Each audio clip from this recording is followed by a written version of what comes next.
Among the cotton fields of Odin, Texas, there grew a young man who never imagined that his name would be engraved in military history as the greatest tank destroyer of all time. Lafayette Pool was born on July 23, 1919, into a humble family of Texan farmers. His life revolved around harvests, the relentless southern sun, and the endless chores of the land. But when the Empire of the Rising Sun attacked Pearl Harbor on December 7, 1941, everything changed. Pool was only 22 years old when he enlisted in the United States Army in April 1941, months before the attack. His decision wasn't driven by exalted patriotism, but by economic necessity, the same harsh reality that struck millions of families during the Great Depression. The Army offered food, a steady paycheck, and a sense of purpose. What Pool didn't yet know was that his life on the farm had already given him something priceless: physical endurance, the ability to work under extreme pressure, and a natural calm in the face of danger. He was assigned to the 3rd Armored Division of the U.S. Army, an elite unit known as Spearhead. During 1942 and 1943, Pool received intensive training at Fort Knox, Kentucky, and Camp Polk, Louisiana. There, he learned to operate the M4 Sherman medium tank, a 30-ton machine armed with a 75mm cannon and 3 30 and 50 caliber machine guns. The Sherman was not the best tank of the war, but it was reliable, fast, and could be mass-produced. Pool also learned something crucial. A tank is only effective if its crew functions as one single organism. In 1943, Pool was promoted to Staff Sergeant and given command of a Sherman tank. It was then that he assembled the 4 men who would follow him until the end. Wilbert "Red" Richards, the loader, known for his record-breaking speed in feeding the cannon. Bert Close, the driver, able to maneuver the tank through impossible terrain. Willis Euler, assistant driver and bow gunner. Del Boggs, the main gunner, whose accuracy would become legendary. These 5 men developed an extraordinary chemistry. They were not just comrades, they were brothers of steel. On June 23, 1944, 17 days after D-Day, Pool and his crew landed on Omaha Beach, Normandy. The landscape was a mix of destruction and controlled chaos. Thousands of Allied soldiers pushed inland, while German artillery still thundered in the distance. Pool named his tank "In the Mood" after the famous Glenn Miller song that constantly played on military radios. The name turned out to be prophetic because Pool was always in the mood for battle. The first days in France were filled with scouting missions and small skirmishes. The 3rd Armored Division advanced inland, facing fierce resistance from German panzer divisions that defended every village, every hill, every meter of French soil. Pool observed everything with the eyes of a hunter. He studied the terrain, enemy tactics, and the weaknesses of German tanks. He knew that wars were not won by the brave, but by the smart. Leave the word Normandy in the comments if you made it this far and want to know how Pool destroyed his first German tank. On June 29, 1944, near the village of Villers-Fossard, Pool had his first encounter with a German tank. It was a Panzer Pierre FH, equipped with a long-barreled 75mm cannon and 80mm of frontal armor. It outclassed the Sherman in both firepower and protection, but Pool had something the Germans never expected: calculated aggression. U.S. military doctrine taught that Sherman tanks should avoid direct combat with German panzers and wait for tank destroyer or air support. Pool discarded that doctrine on day 1. While other tank commanders positioned defensively, Pool ordered Bert Close to advance at full speed toward the panzer's flank. The maneuver was risky, but it worked. Del Boggs fired 3 armor-piercing rounds in rapid succession. The first ricocheted off the sloped armor. The second penetrated the side of the turret. The third unleashed hell inside the German tank. The panzer crew tried to escape, but the flames had already consumed the vehicle. Pool didn't celebrate. He simply ordered, "Next target." That cold composure became his trademark. Between July and August 1944, In the Mood became a mobile nightmare for the German armored forces. Poole developed tactics that contradicted official military manuals. He attacked at dawn, when the fog limited German visibility but favored quick maneuvers. He used the terrain for ambushes and coordinated strikes with infantry to neutralize 75mm Pak-40 anti-tank guns that could destroy a Sherman from 800 meters away. At the Battle of Froment on August 7, 1944, Poole faced 5 Panther tanks simultaneously. The Panther was superior to the Sherman in every way: a high-velocity 75mm cannon, 100mm of frontal armor, and exceptional mobility. German commanders trusted in their technical superiority.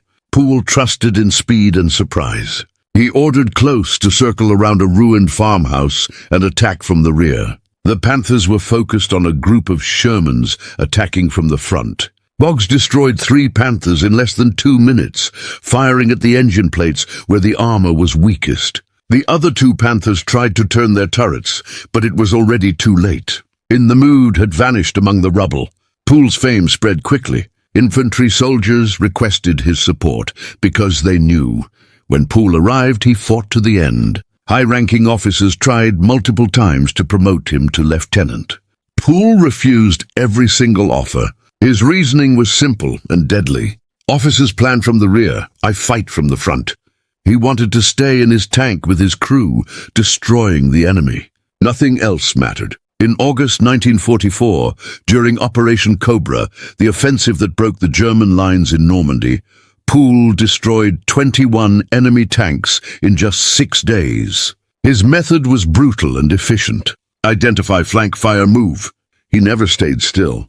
He never gave the enemy a second chance. His battle reports were short and emotionless. Panzer IV destroyed at coordinates X. Panther neutralized at coordinates Y, requesting ammunition resupply. No drama, only results. But Poole also understood something that many commanders ignored. War was not just about destroying tanks. It was about protecting the infantry. On multiple occasions, Poole used In the Mood as a moving shield for troops under fire from MG-42 machine guns, nicknamed Hitler's Saws for their terrifying 100 round per second rate of fire. His motto was clear: tanks can be replaced, men cannot. That philosophy earned him the absolute respect of the infantry soldiers who fought by his side. Between June 27th and September 19th, 1944, Poole and his crew fought 81 consecutive days of intense combat. Not minor skirmishes, but brutal battles across France, Belgium, and the German border. The 3rd Armored Division advanced like a spearhead, and Poole was the tip of the spear. During the liberation of Mons, Belgium, on September 2nd, 1944, Poole destroyed 9 German tanks in a single day.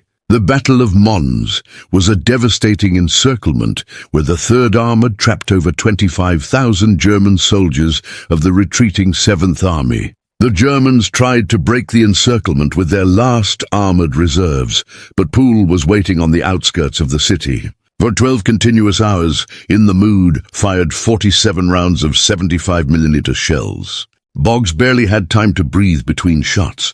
Richards fed the gun with superhuman speed. Inside the tank, the temperature exceeded 50 degrees, a furnace of metal, oil, and gunpowder. The smell was choking, but no one complained. They were alive. The enemy wasn't. If you're still watching, the narrator says, you're now part of history itself. Subscribe to World War II Archives for more documentaries revealing the truth behind the most impactful battles. On September 12, 1944, the 3rd Armored Division crossed the German border near Aachen. Poole became one of the first American soldiers to set foot on German soil. There the battles grew even more ferocious. The Germans defended their homeland with fanatical desperation. Every town was a fortress. Every forest hid 80 Bletons Pak-43 anti-tank guns, capable of piercing a Sherman's front armor from 2,000 meters away. In Stolberg, an industrial city east of Aachen, Poole faced the hardest resistance of his career. The city was defended by elements of the 12th SS Panzer Division and the 9th Panzer Division. Poole destroyed 14 enemy tanks in 3 days of urban combat. The narrow streets turned every corner into a death trap. Poole developed a brutal tactic, using high-explosive shells to demolish entire buildings where German Panzerfaust and Panzerschreck teams were hiding, weapons capable of destroying a Sherman with a single hit. The city was left in ruins, but Poole kept moving forward. The numbers began to accumulate in almost supernatural fashion. By mid-September 1944, Poole had personally destroyed 258 German armored vehicles. The list included Panzerfrees, Panthers, Tigeris, half-tracks, SDKFZ 251s, and Jagdpanzer tank destroyers. He had also eliminated over 1,000 enemy soldiers and captured 250 prisoners of war. His superiors stopped believing the reports until military intelligence confirmed them through aerial reconnaissance and infantry testimony. But Poole never considered himself a hero. To him, it was just a job, dirty, bloody, and necessary. Each night after battle, he meticulously cleaned in the Moods cannon, inspected every system of the tank, and made sure Richards, Close, Euler, and Boggs were all right. Then he wrote short letters to his family in Texas. He never mentioned the battles, only, "I'm fine. The boys are fine. We'll be home soon." But destiny had other plans. On September 19, 1944, near the German village of Stolberg, Poole received orders to support an infantry attack against fortified German positions. It was his 81st mission. No one knew it would be his last. The morning of September 19th was cold and grey. A thick fog covered the fields east of Stolberg. Poole and his crew had slept barely 3 hours. The tank in the Mood bore the scars of 81 days of combat. Dented armor, scorched paint, improvised steel plates welded over the weakest spots. But the engine roared strongly, the cannon was clean, and the ammunition was ready. It was enough. The mission was simple: advance toward a series of German bunkers on the outskirts of Stolberg and neutralize them so the infantry could occupy the position. Poole had done dozens of similar missions before. There was no reason to worry. At 08:15 hours, in the Mood, moved down a narrow country road flanked by dense woods. Close maneuvered carefully, avoiding craters left by Allied artillery. Poole stood in the turret, scanning the terrain through captured Zeiss binoculars. Everything seemed quiet, and too quiet. At 08:47, about 300 meters from the objective, Poole spotted movement in the forest to his left. Before he could order Boggs to turn the turret, a massive explosion rocked the tank. An 80mm shell from a hidden PaK-43 anti-tank gun struck directly on In the Mood's left side. The Sherman's thin 38-meter side armor stood no chance. The explosion was devastating. The shell tore through the fighting compartment and detonated part of the stored ammunition. Inside, the tank instantly became an inferno of molten metal, fire, and toxic smoke. Poole, who was partially outside the turret hatch, was thrown several meters by the blast wave. The pain was immediate and overwhelming. He looked down. His right leg was shattered, the femur exposed, blood pouring out in torrents. Richards managed to climb out through the loader's hatch, his arms and face covered in second-degree burns. Close and Euler escaped through the front hatches, stunned but alive. Boggs, the gunner, was unconscious inside the burning tank. Ignoring the flames still raging within In the Mood, Richards went back inside and dragged Boggs out. An act of extraordinary bravery that saved his comrade's life. Poole lay on the ground, conscious but in shock. He knew he was losing too much blood. He tried to apply a tourniquet with his belt, but his hands trembled uncontrollably. A combat medic rushed over and began stabilizing him. The last words Poole spoke before losing consciousness were, "Take care of my boys. Take care of the tank." He was immediately evacuated to a field hospital in Belgium. Surgeons worked for 5 hours to save his life. They managed to stabilize him, but his right leg was irreparably damaged. On September 22, 1944, 3 days after the explosion, Poole underwent amputation below the knee. His war was over. In the Mood, his legendary tank remained a charred shell in a German field. It was recovered days later, but never returned to combat. All 4 of his crew members survived the war. Richards, Close, Euler and Boggs were reassigned to other tanks, but none ever achieved the same success they had with Pool. Pool was decorated with 2 Silver Stars, 5 Bronze Stars, 2 Purple Hearts, and the Distinguished Service Cross. But when asked about the medals, he simply said, "Medals are for the dead or for politicians. I just wanted to go home."